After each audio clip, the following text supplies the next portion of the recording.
Bapak Ibu, saudara-saudari yang terkasih, Shalom, salam sejahtera dimanapun Anda berada. Senang sekali pada hari ini kita berjumpa kembali di dalam persekutuan doa online tanggal 2 Juni 2020. Mazmur 44 ayat yang ke-9 berkata, "Karena Allah kami menyanyikan puji-pujian sepanjang hari, dan bagi nama-Mu kami mengucap syukur selama-lamanya." Amin. Syukur padamu ya Allah. Bapak Ibu, kita mengucap syukur atas segala rahmat Tuhan di dalam hidup kita.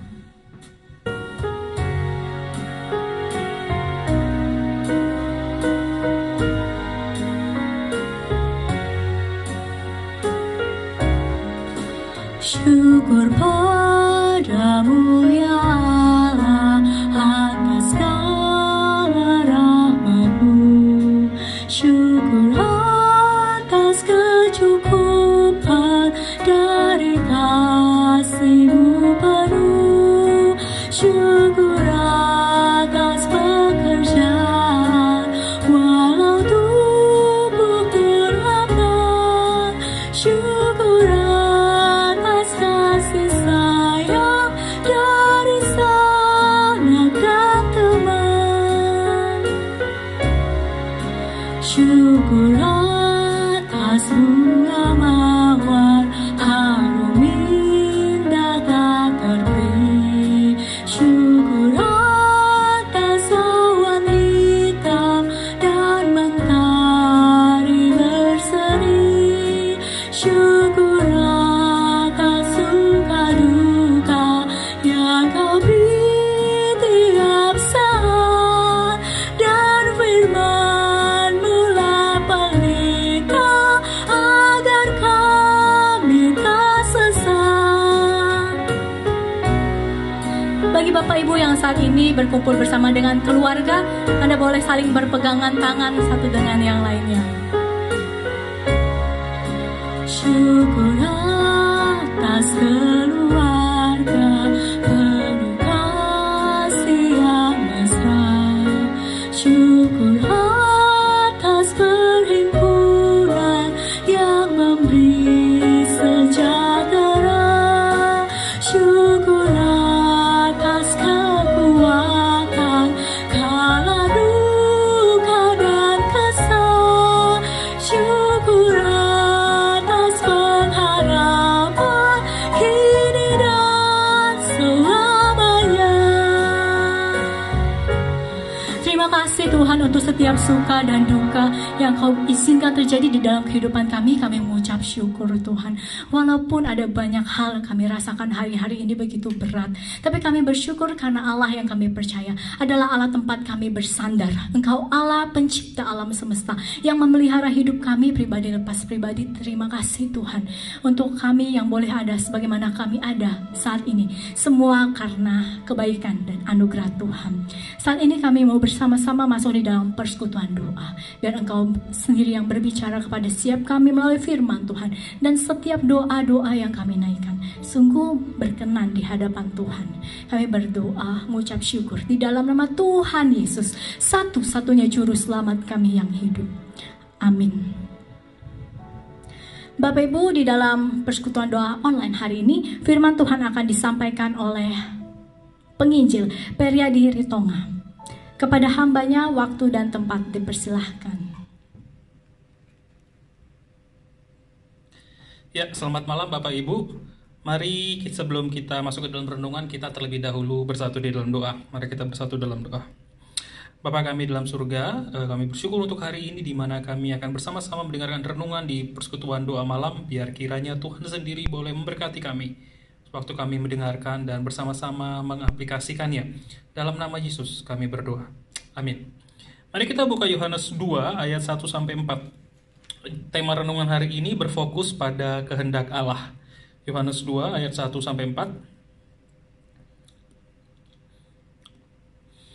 Oke, saya akan bacakan bagi kita.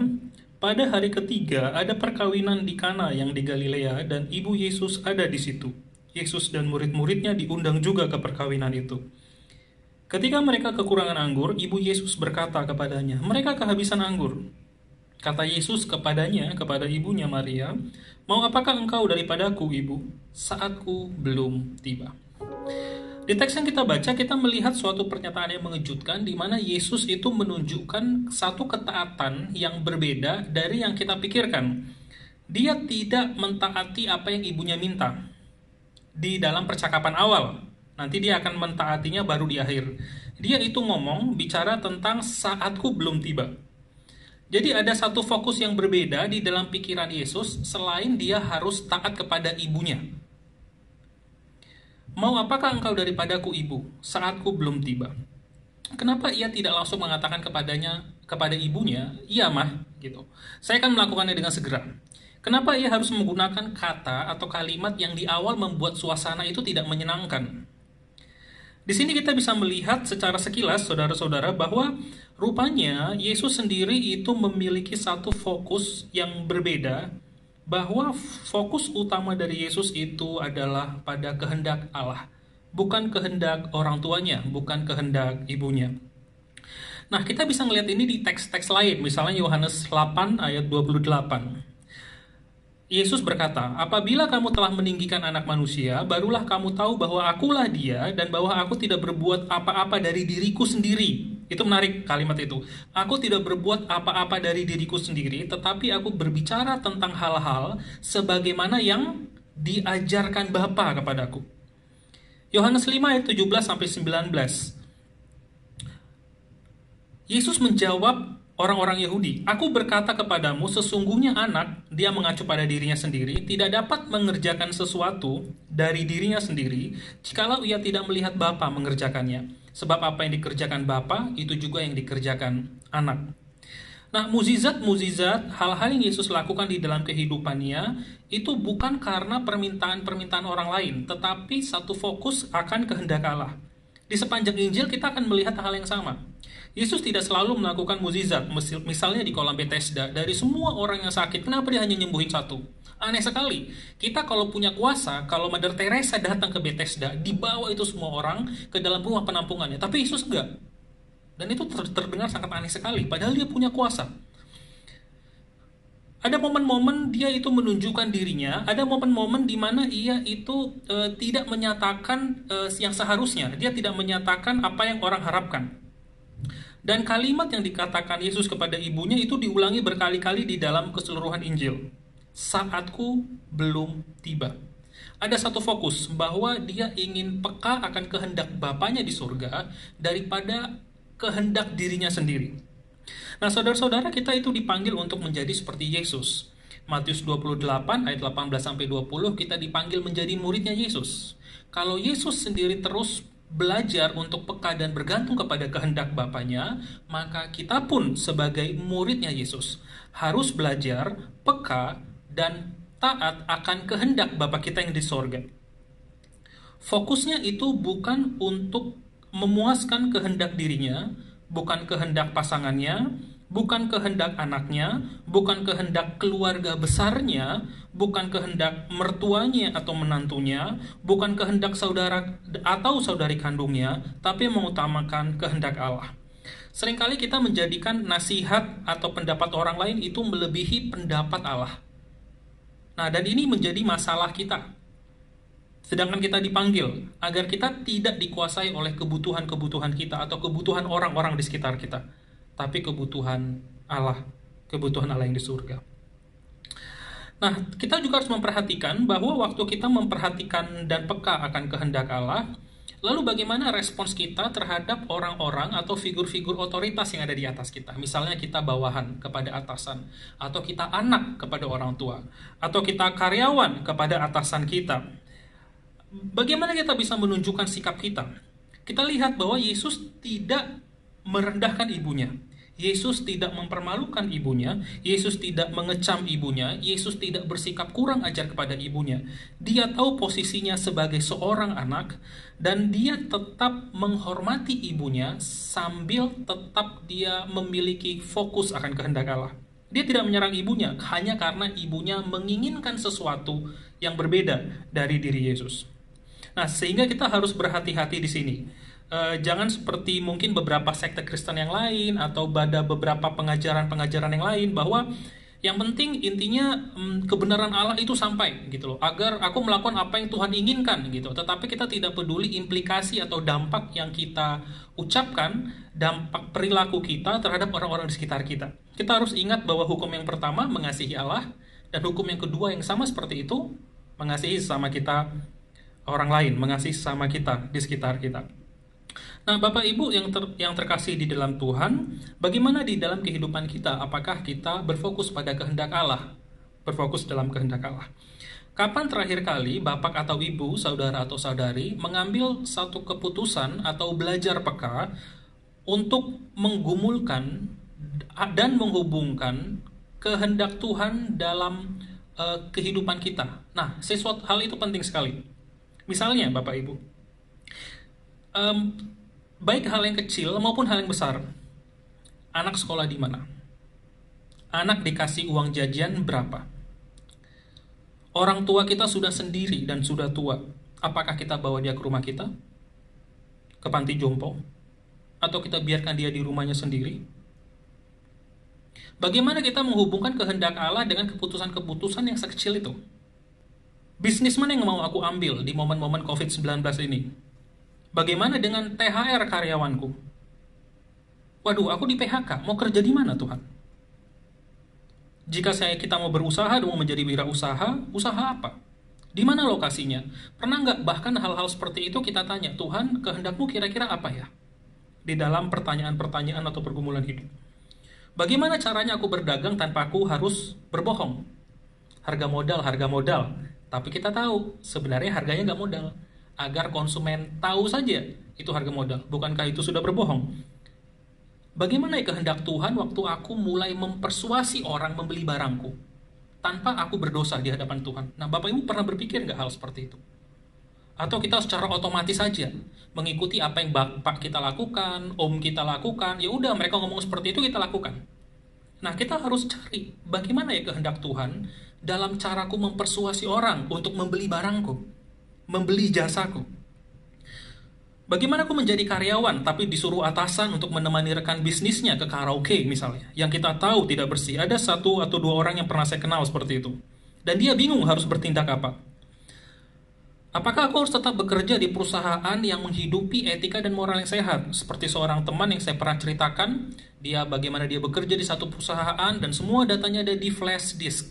Sehingga kalau ada sidak flash disk cabut, waktu laptop disidak diambil, tidak ada data sama sekali. Dari itu aja kita udah tahu, ini ada perbuatan-perbuatan curang yang dilakukan perusahaan. Nah, Bapak Ibu mikir nggak kehendak Allah bagi diri kita di dalam momen seperti itu apa? Kita perlu stay kerja seperti itu? Atau kita harus keluar? Atau kita harus mempengaruhi bos kita untuk bersikap jujur? Ya kita nggak tahu. Apa kehendak Allah di dalam hal-hal seperti itu? Mau dibawa kemana gereja ini?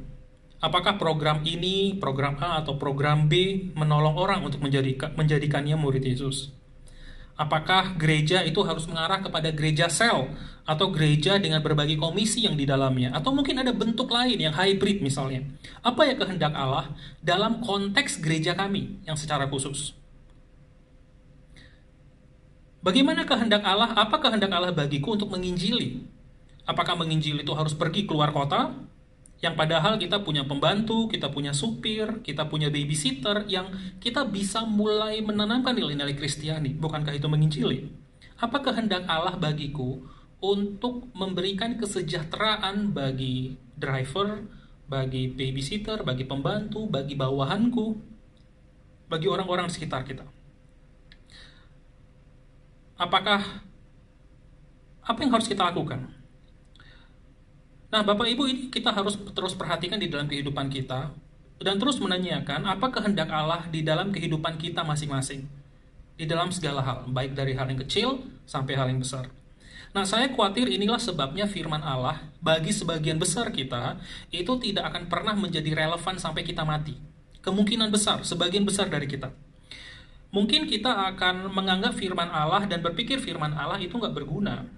Firman Allah itu tidak aplikatif. Firman Allah itu terlalu abstrak, terlalu teoritis. Beberapa orang mengatakan kepada saya, aduh, yang saya ajarkan itu konsep. Waduh, saya bingung, konsep. Tapi itu merupakan bagian dari prinsip firman Allah. Jadi mereka hanya sekedar menanamkan diri, itu hanya konsep saja. Firman Allah itu tidak masuk akal. Ya tentu, semua itu dapat terjadi karena kita tidak dengan sengaja, tidak dengan teratur menghubungkan firman Allah, kehendak Bapa di surga, dan menghubungkannya dalam setiap aspek hidup kita, pekerjaan kita, hobi kita, relasi kita, bagaimana dengan kehidupan dan pergumulan kita. Nah, Tuhan kasih kita pikiran untuk berpikir dan merenung. Tuhan memberikan Roh Kudus juga kepada kita. Kita mengingat Yesus sudah naik ke surga. Beberapa waktu yang lalu kita peringati, kita rayakan. Roh Kudus itu sudah hadir dalam diri kita, sehingga Roh Kudus dapat mengingatkan kita akan firman-Nya.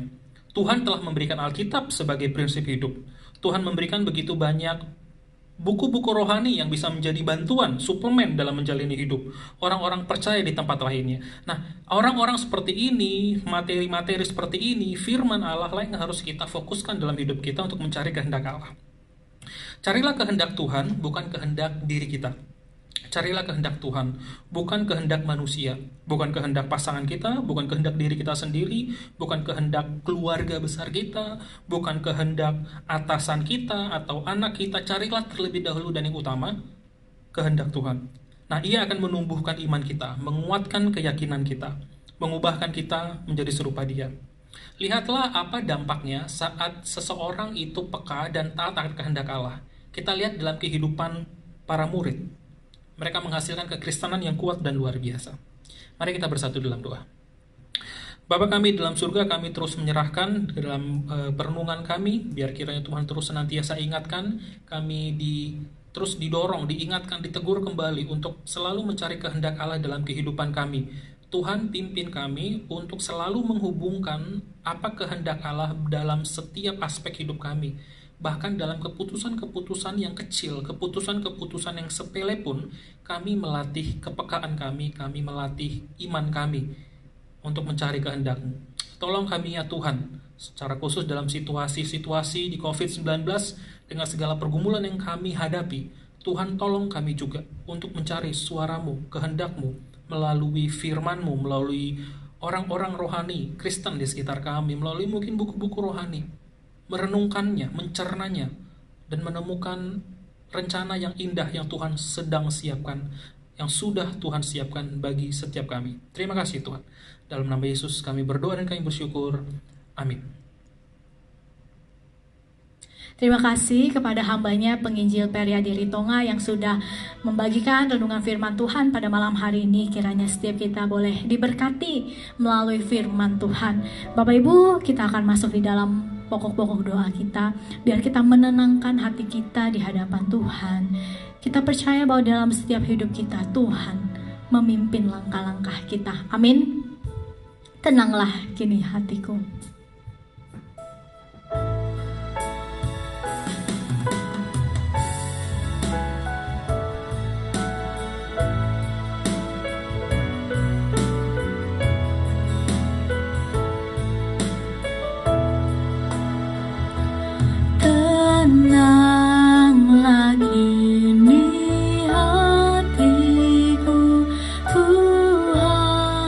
Memimpin langkah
keadaan yang saat ini Bapak Ibu sedang alami, percayalah bahwa Tuhan terus memimpin hidup kita masing-masing di tengah-tengah berbagai kegaduhan perasaan-perasaan kita, kekhawatiran hidup kita.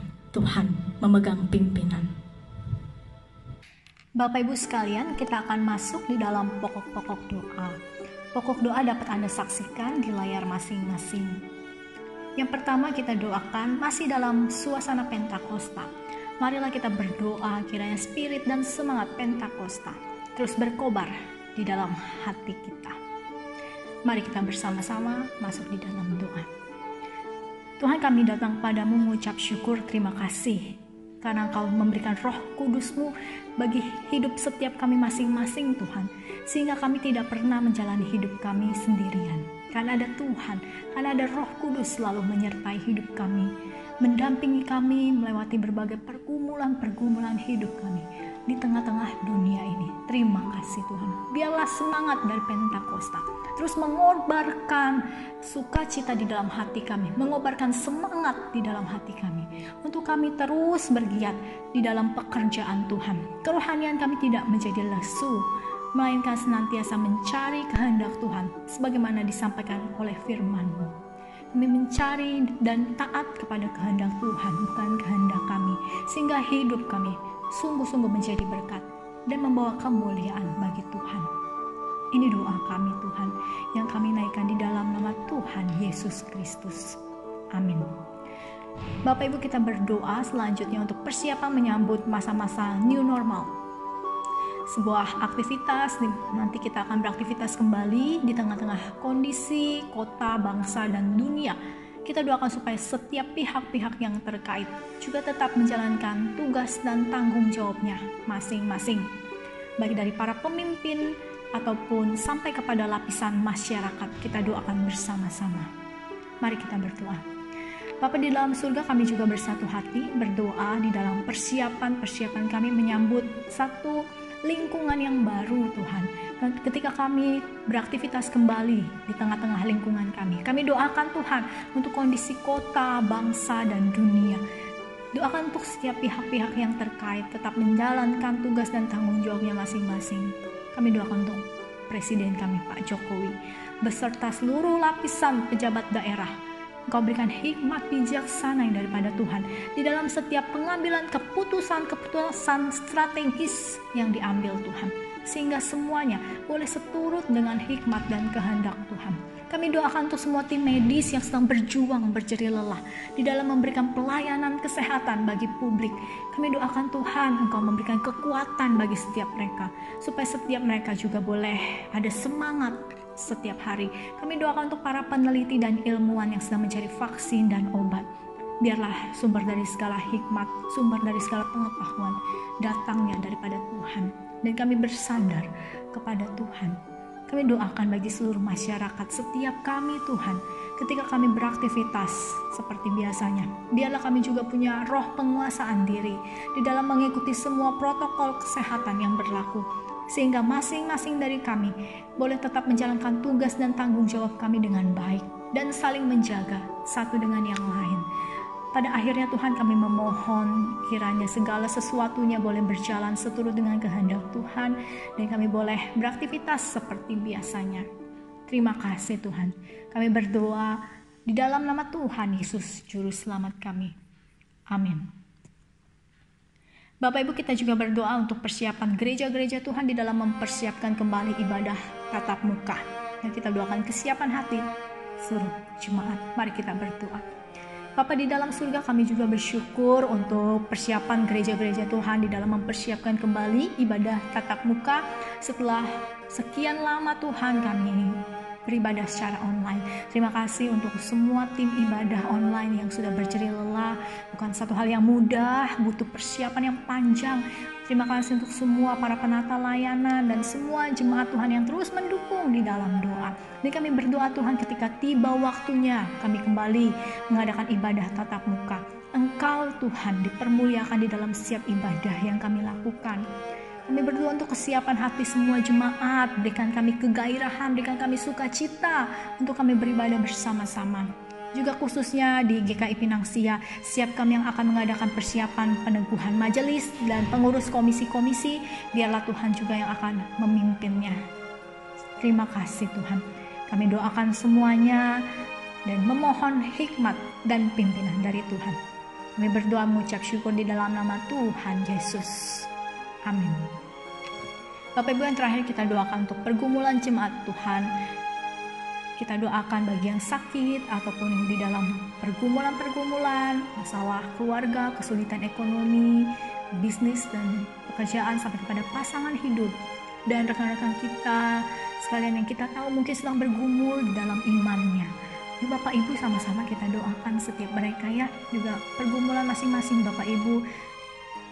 Mari kita naikkan sama-sama di hadapan Tuhan. Kita mohon belas kasihan Tuhan. Bapa di dalam surga, kami hanya memohonkan belas kasihan-Mu Tuhan. Kami mohonkan belas kasihan Tuhan atas hidup setiap kami masing-masing, pribadi atas pribadi, khususnya bagi semua jemaat dan simpatisan gereja-Mu di GKI Pinang Sia. Setiap jemaat Tuhan yang dalam kondisi kelemahan tubuh, yang sakit, khususnya bagi para orang tua, bagi setiap teman-teman rekan kami yang dalam kondisi lemah tubuh. Biar Engkau Jehovah Rafa, Allah yang menyembuhkan. Kami berdoa Tuhan untuk setiap rekan-rekan yang ada masalah di dalam keluarganya ataupun kesulitan ekonomi di dalam usaha dan bisnis di tengah-tengah kondisi COVID dan ekonomi yang tidak pasti Tuhan. Kami doakan Engkau terus memberikan kekuatan iman bagi setiap jemaat-Mu supaya setiap kami sanggup melaluinya bersama-sama dengan Tuhan. Kami doakan untuk semua jemaat Tuhan yang bergumul mencari pasangan hidup ataupun persiapan menikah, ataupun kalau kami tahu Tuhan ada teman-teman kami yang sedang dalam pergumulan iman yang berat Tuhan. Biar Engkau hadir di dalam hidup mereka dan memimpin setiap mereka Tuhan.